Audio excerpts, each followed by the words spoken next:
जिस तरीके से खबरें आ रही हैं, शिग्गांव कॉन्स्टिट्यूंसी का इलेक्शन जो चल रहा है, बहुत ही ज़बरदस्त चल रहा है। ऐसा लग रहा है जैसे कि डू एंड डाई का इलेक्शन है और ख़ास करके मेजर ज़मीर ख़ान जो बैंगलोर से आकर के शिग्गांव में ही वो अपना मुक़ाम बना लिए हैं और उनका कहना है कि मैंने कर्नाटक में 2 से 3 ऐसी सीटें यानी ऐसी जगह पर मैंने टिकट दी है और वो मेरी ज़िम्मेदारी है कि मैं वहाँ पर कौम की जो सीट है यानी कौम का कहना है कि कौम की सीट है, जो एमएलए की जो सीट है, जहाँ-जहाँ पर उन्होंने ज़िम्मेदारी ली है कि मैं वहाँ पर जिता कर के ही दम लूँगा और कांग्रेस का परचम वहाँ पर लहरा कर ही दम लूँगा, ऐसा उनका कहना है। इसी तरीके से जिस तरीके से शिग्गांव के अंदर पिछले 25 साल से कांग्रेस का परचम नहीं लहराया, आज जो है मेजर ज़मीर ख़ान ने उस परचम को लहराने का एक बहुत ही बेहतरीन अंदाज़ में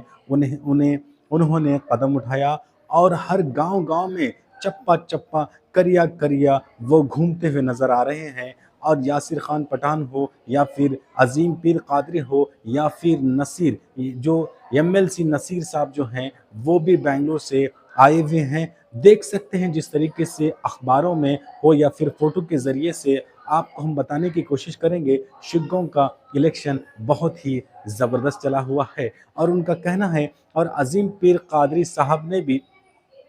उन्होंने भी कहा कि यासिर खान पठान जो है वो मेरे भाई हैं, मैं उन्हें जिता कर के ही दम लूँगा, ऐसा उनका कहना है। मगर नॉमिनेशन तो उन्होंने एक इंडिपेंडेंट कैंडिडेट होने की हैसियत से तो भर दिया था, मगर ये जो ड्रामा है बहुत दिन तक नहीं चला, बल्कि मेजर ज़मीर ख़ान साहब ने इस ड्रामे को ख़त्म करते हुए आपसी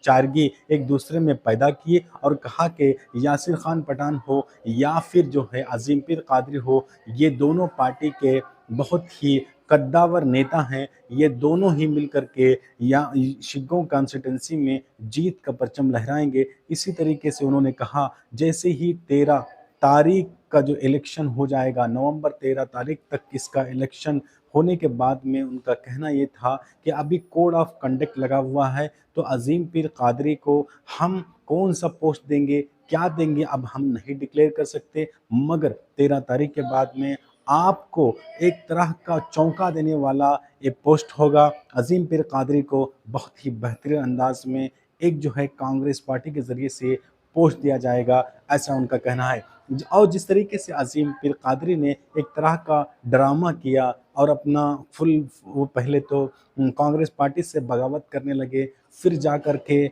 नॉमिनेशन भरा, फिर जाकर के उन्हें ऐसा तो अखबारों के ज़रिए से भी कहने लगे और उनके सपोर्टर्स में भी कहने लगे कि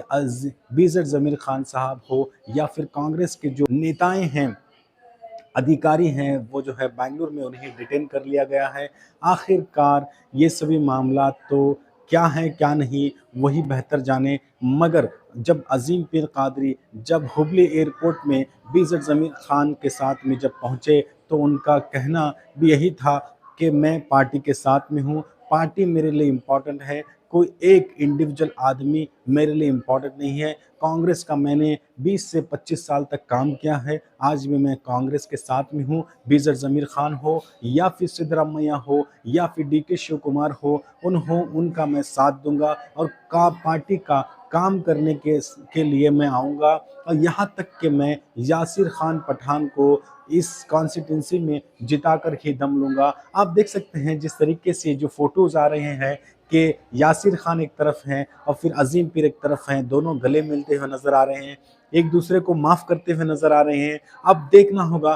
क्या ये जो गले मिलना क्या ये भी एक ड्रामा है या फिर इसकी हकीकत क्या है? इसके पीछे क्या राज़ हो सकता है? क्या मिस्ट्री है? जानेंगे जब ये इलेक्शन होगा। क्या यासिर खान पठान जीतेंगे? क्या अज़ीम पीर कादरी की रणनीतियाँ होंगी? क्या यासिर खान पठान की रणनीतियाँ होंगी? क्या ये दोनों दिग्गज नेता हैं, ये जो दिग्गज जो नेता हैं, देखेंगे किस तरीके से ये कांग्रेस की नैया को पार लगाएँगे, जो डूबती हुई कश्ती 25 साल से जो समंदर में गोते मारते हुए जो कश्ती कांग्रेस की कश्ती वहीं पर रुकी हुई है। अब देखना होगा कैसे वो साहिल पर कश्ती को लाएँगे और कश्ती को साहिल पर लाने के बाद में किस तरीके से कांग्रेस का किनारा कांग्रेस को किनारा मिलेगा, ये दिलचस्पी की बात होगी। 13 तारीख के बाद में ये साफ हो जाएगा कि कौन जीता और कौन हारा। जिस तरीके से और एक बात भी बोलने और सुनने में नज़र आ रही है, जिस तरीके से बसुराज बमैया साहब ने अपने बेटे भारत बसुराज बमैया को मैदान में उतारा और बीजेपी के ज़रिए से टिकट बआसानी लेकर आए, और वहाँ के कुछ जो बीजेपी के जो नेता हैं, वो भी कहने लगे कि हम 20 से 25 साल से यहाँ पर काम कर रहे हैं, मगर आप जो है अचानक से जाते हैं और फिर जो है भारत बमैया के लिए वोट लाते हैं। क्या हम काम ही करना चाहिए या फिर हमें कोई ओहदा भी दिया जाएगा? आप हुबली से, हानगल से, वहाँ से यहाँ आकर के इस शिग्गों पर राज कर रहे हैं, एमएलए बन रहे हैं, मगर यहाँ के लोग जहाँ थे वहीं हैं, ऐसा बीजेपी के कुछ सपोर्टर्स का भी कहना है। आगे के जो रणनीतियाँ हैं किस तरीके से होगी, क्या बसुराज बमैया के जो बेटे हैं भारत बमैया, क्या वो जीतेंगे? क्या वही इतिहास को बरकरार रखेंगे, या फिर यासिर खान पठान या अज़ीम पीर कादरी साहब जो है वो जीत का परचम शिग्गों में लहराएंगे?